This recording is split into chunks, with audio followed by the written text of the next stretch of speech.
one, I think you have to trust the community.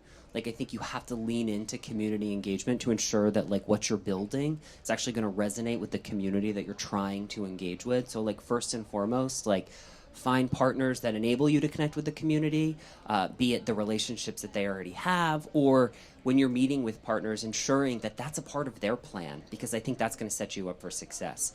Another thing is like we, over the past year, like as we've been watching more and more brands enter into this space, like, you know, we're seeing brands go left, and we were like, we got to go right. Yeah. Which is why we, with this Roblox experience, Walmart discovered, like, it is not a game, and it is a utility. And so it was a huge risk to basically launch something that was not basically like the norm in terms of how brands were showing up on the platform. And again, as I mentioned earlier, like we have a 95% approval rating. That's up 42% from our previous approval rating, and so it's really resonating with the community. And I think, and I hope my math was right on that, by the way. But it's really resonating, and I think it's because again, it was by the community for the community.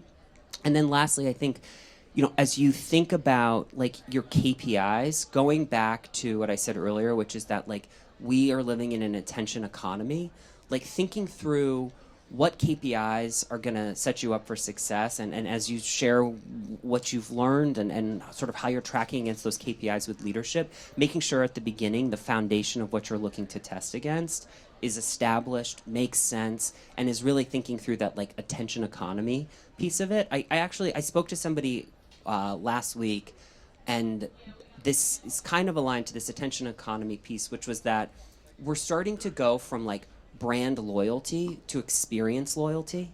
Like people no longer are choosing brands, but they're choosing the experiences that brands are giving them.